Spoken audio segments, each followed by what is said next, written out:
All right, so this is a speech by Jose Antonio Primo de Rivera. It was originally done in Spanish. I'll probably link that in the description. So basically, he is going over capitalism, critiques it, and then he does the same for Marxism, and then sort of proposes his third way. But I'll get into the commentary afterwards, so here's the speech. When we talk about capitalism, as you all know, we are not talking about property. Private property is the opposite of capitalism. Property is the direct projection of man over his things. It is an elemental human attribute.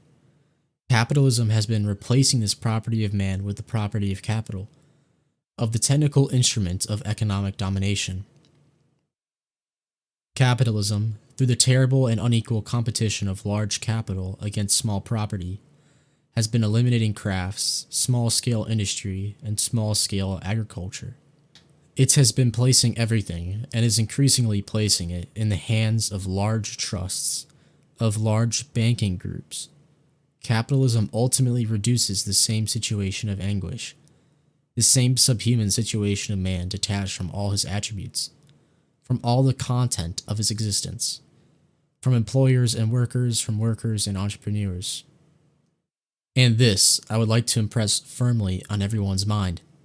It's time we stopped giving in to the misunderstanding of presenting workers' parties as anti-employer parties, or presenting employer groups as opponents, as adversaries in the struggle with the workers. Workers, entrepreneurs, technicians, and organizers from the entire fabric of production. And there is a capitalist system that, with expensive credit and the abusive privileges of shareholders and bondholders, takes the best part of production, unworked, and sinks and impoverishes employers, entrepreneurs, organizers, and workers alike. Consider what the European man has been reduced to by the work of capitalism. He no longer has a home, no longer has assets, no longer has individuality, no longer has artisanal skill. He is now a mere number in agglomerations. There are left-wing demagogues out there who speak out against feudal property and say that workers live like slaves. Well, we, who do not cultivate any demagoguery, can say that feudal property was much better than capitalist property, and that workers are worse off than slaves. Feudal property imposed a series of burdens on the lord while granting him rights. He had to provide for the defense and even the maintenance of his subjects. Capitalist property is cold and implacable. At best, it doesn't collect rent, but it ignores the fate of those under its control. And as for slaves, they were a patrimonial element in the lord's fortune. The lord had to ensure that the slave didn't die, because a slave cost him money like a machine, like a horse, whereas now a worker dies. And the great lords of capitalist industry know that they have hundreds of thousands of starving people waiting at the door to replace them. A figure, partly grim and partly appealing, Karl Marx, predicted this whole spectacle we are witnessing of the crisis of capitalism. Now everyone is talking to us about whether they are Marxists or anti-Marxists. I ask you, with the rigor of soul-searching that I am conveying in my words, what does it mean to be anti-Marxist? Does it mean that you don't desire the fulfillment of Marx's predictions? Then we are all in agreement. Does it mean that Marx was wrong in his predictions? Then those who are wrong are those who attribute that error to him. Marx's predictions are being fulfilled more or less quickly, but relentlessly. We are heading toward the concentration of capital, the proletarianization of the masses, and ultimately towards the social revolution that will have a very harsh period of communist dictatorship. And this communist dictatorship must horrify us, Europeans, Westerners, Christians, because this is truly the terrible negation of man. This is truly the assumption of man into an immense amorphous mass where individuality is lost, where the corporeal garment of each individual and eternal soul is diluted. Note well that this is why we are anti-Marxists. We are anti-Marxists because it horrifies us, as it horrifies every Westerner, every Christian, every European, employer or proletarian. to be like a lower animal in an anthill. And it horrifies us because we know something about it from capitalism. Capitalism is also international and materialistic. That is why we want neither one nor the other. That is why we want to avoid it, because we believe in the fulfillment of Karl Marx's prophecies. But we want it resolutely.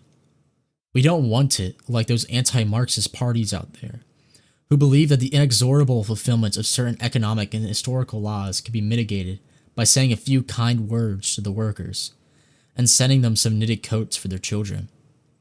If there is a serious will to prevent the results predicted in the Marxist prediction from happening, there is no choice but to dismantle the contraption whose operation relentlessly leads to those consequences. Dismantle the capitalist contraption that leads to social revolution, to the Russian dictatorship. Dismantle it. But to replace it with what? In 100 years, the idiots will still be telling us, you want to replace it with another absorbing state, annihilating individuality. To draw this conclusion, were we going to take on the task of pursuing the final effects of capitalism and Marxism to the point of annihilating man? If we have come this far, and if we want to avoid that, the construction of a new order must begin with man, with the individual, as Westerners, as Spaniards, and as Christians.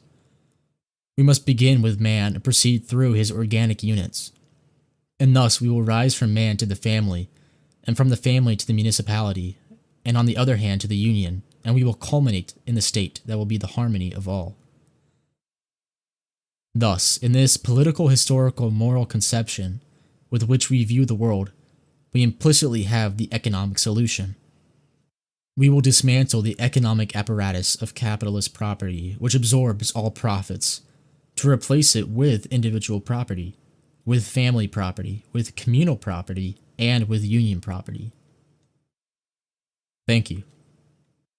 Alright, and now for my own notes/commentary. It's clear that, he's saying that both capitalism and Marxism have the same flaw. That they take man, which, in the Christian sense, man is spiritual. He's not just a materialistic thing. But what capitalism and Marxism both do, they both reduce man to just a material unit. And it detaches him from any spiritual or communal bonds. So, detached from the church and God, and both detached to, his community. And that's what he's talking about, like, the natural hierarchy, individual, family, municipality, state, like that. And what I find most striking about what he says at the beginning about private property, that capitalism is not actually defending private property, but actually destroys it. Because, anytime you sort of argue for any sort of socialism or anything, the argument is always over private property rights and stuff like that. So he's saying that genuine property is just merely the extension of the individual, that it's a fundamental attribute of man, that he has control over his property. And so he says stuff like, at the end he talked about, what was it, like the family's land. And so you have like the craftsman's tools, family land, and a home that's passed down generations. And so he compares that to what capitalism replaces it with, which is the impersonal ownership of banks, trusts, shareholders, and this strips man of individuality and binds him instead to the cold logic of capital.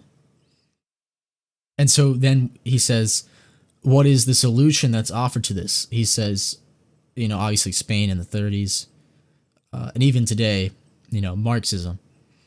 And so he agrees with Marx, saying, his critiques of capitalism, or saying, capitalism is going in this direction. What does he say? The concentration of wealth, the proletarianization, and the coming crisis. So Marx sees that and he says, this is the gateway to revolution and dictatorship. But Primo de Rivera says it is just the further annihilation of man. Where capitalism dehumanizes man, Marxism is taking that even further. And he says, it's going to be like an anthill. Like you're just an ant on an anthill. And obviously, from a Christian view, man has his eternal soul, and we're not just ants on an anthill, and so that we cannot tolerate that. And so he says we have a third position, third positionism. So he's neither capitalist nor Marxist, and he says we need to start with the individual man. And what this reminded me of is Legionary Romania, Corneliu Codreanu, where he said that we need to build up, starting with the individual, with morals and with the church and with the family, with the community. And I think you look at modern society today, and man is totally stripped from any sort of local community. What's the book? Bowling Alone. You can see obviously that participation in civic communities, church, anything like that is totally downhill. Nobody's participating in it. Kids are just locked inside of their home, can't really go anywhere. So clearly what Primo de Rivera is saying in the 30s still resonates today, if not even more than it did then. And so back to property, the solution is not to destroy property or, in the Marxist sense, but to restore it.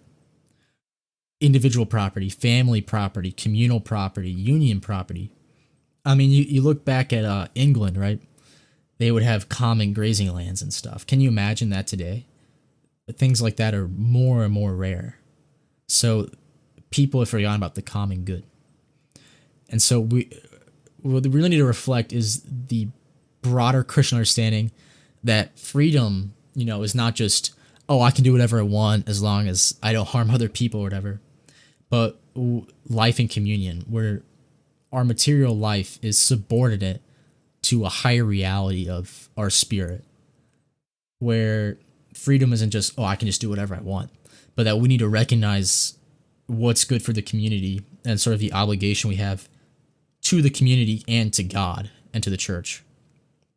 And so capitalism is corrosive of community and dignity because you reduce man to just a worker unit, and private property you reduce to just capital, right? But Marxism is just a false cure to this. It's worse than disease itself. And so we need to have a third path where we harmonize. Instead of class struggle, we have class unity. So instead of disunity, we have unity. And we harmonize the labor of a nation, families under God. So, that was just my thoughts on it. Really, again, I thought, when he talked about property, that was really striking for me. I had never thought about it that way before, but let me know what you thought. It's all very much appreciated. Thank you.